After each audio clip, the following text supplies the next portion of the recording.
Dawn broke over Mexico's Pacific coast, a serene promise of another perfect day.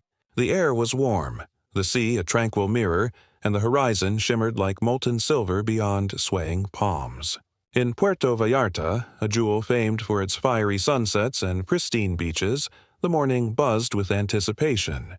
Fishermen readied their boats, joggers pounded the iconic Malecon boardwalk, and locals braced for a flood of tourists chasing paradise. But nature was plotting a betrayal. Far out at sea, a sinister force was brewing. Hurricane Priscilla, a Category 2 beast, was coiling tighter, sucking the ocean into its maw with a hunger that would soon unleash hell. The sky darkened. The wind turned traitor, and the Pacific began to rise. What started as a distant ripple grew into a towering wall of water, cresting over 15 feet above the Malecon. In a heartbeat, the sea declared war. The first wave obliterated beachfront cafes, hurling glass and furniture like shrapnel. The second devoured cars, dragging them into the abyss of the waterfront. By the third, entire stretches of the Malecon were submerged, Puerto Vallarta drowning under the ocean's wrath.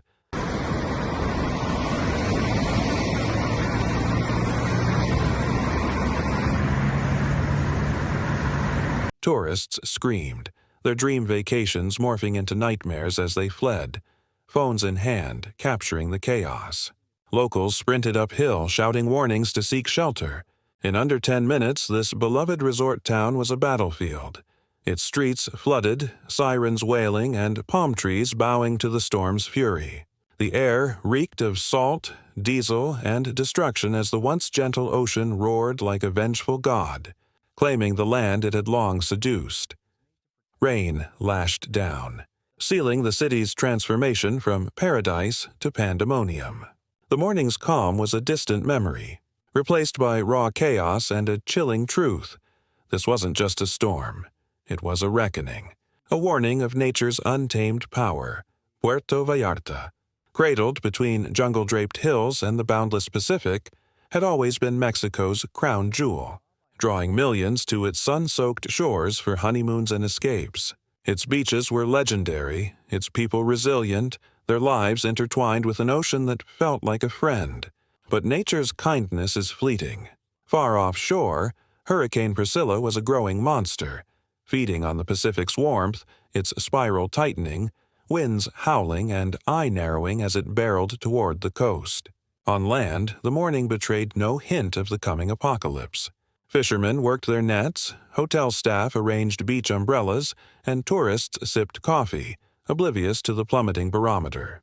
Red warning flags fluttered along the shore, but to most, the danger felt distant. A storm like so many others that would surely pass. Then the horizon turned ominous. A dark line crept across the sea. The wind grew cold and a low rumble echoed like a predator's growl. Seabirds fled inland, slicing through air thick with foreboding. The ocean's rhythm shifted from serene to sinister, as if something ancient was stirring below. By mid-morning, the illusion shattered. A eerie hush gripped the coast. The wind stilled, the waves froze, as if the ocean itself was drawing a deep breath. Then it unleashed. A colossal wall of water surged from the horizon, mesmerizing at first, then terrifying, rising higher, unstoppable. At 9:15 a.m., Hurricane Priscilla's first waves crashed into Puerto Vallarta with a thunderous roar that shook the city to its core. Water breached the seawall, flooding the Malecon, swallowing streets that hours ago rang with music and laughter. Waves towered over 15 feet, smashing hotels, restaurants, and shops. Cars floated like driftwood, palm trees snapped, and the iconic bronze sculptures along the promenade vanished beneath the foam. The bay's shape amplified the storm's fury, funneling water into the city's heart. Within 30 minutes, entire blocks were underwater. In the Versailles neighborhood, a mile from the shore, torrents raged through intersections, stranding vehicles and forcing residents onto rooftops, waving desperately for rescue. Lifeguards and civil defense teams plunged into the flood, carrying children and the elderly to safety, racing against a relentless sea. From hillside balconies, residents filmed the apocalyptic scene. Waves exploding into 30-foot geysers, the coastline unrecognizable.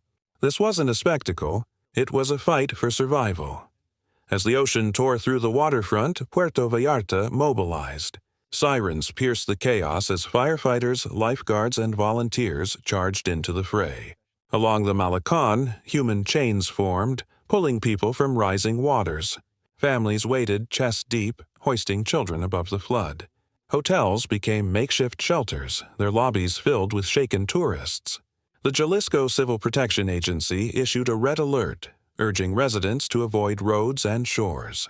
Rescue trucks inched through deep water, their headlights piercing the storm's gray haze. The ocean's roar pulsed like a heartbeat, unyielding. Yet amid the terror, humanity shone. Locals shared food and blankets, fishermen navigated their boats to save stranded neighbors, and hotel staff sheltered those who'd lost everything. By afternoon, downtown was a submerged wasteland, but the city's swift, united response held back total collapse. Puerto Vallarta was battered, but it refused to break.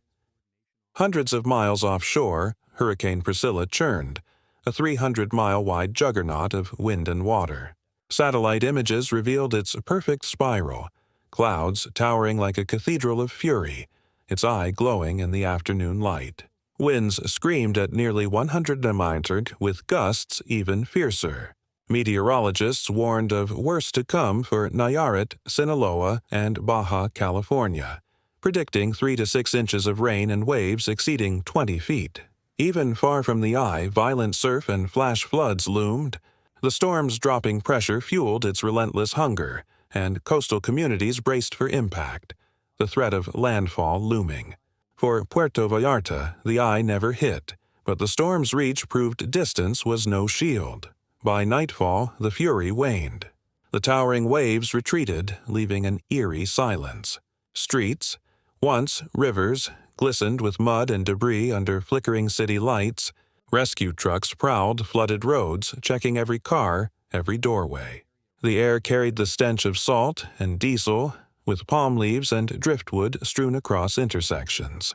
The Malecón, once alive with joy, lay buried under sand and shattered glass. Storefronts gaped open, their floors coated in foam. Abandoned cars sat half-submerged or piled where the current left them. Yet, miraculously, no lives were lost. Early warnings, rapid evacuations, and tireless rescues had defied the odds. But the scars ran deep. For Puerto Vallarta's people, the storm left a wound beyond the physical, a reminder of Paradise's fragility. Tourists packed in silence, locals swept mud from their homes, their faces etched with exhaustion and disbelief. As the rain cleared and the night sky emerged, a faint orange glow lit the horizon, the same horizon that had birthed terror that morning. The sea was calm again, deceptively serene, as if mocking the chaos. But those who survived knew the truth. The ocean never forgets. Hurricane Priscilla's story is more than a storm. It's a wake-up call to the fragility of our coasts. If this moved you, if it made you feel the raw power of nature and question our place in it, don't let it end here. Like this video. Share it with someone who needs to see it. Every share spreads the truth about what's happening to our planet. One storm, one city, one story at a time. Now, we want your voice. Are these disasters unstoppable forces of nature, or are they fueled by human impact? Are we ready for the storms ahead? Share your thoughts, your stories, in the comments below. They keep this conversation alive. Together, we can ensure these moments aren't forgotten. Together, we can be the generation that listens before the next wave crashes.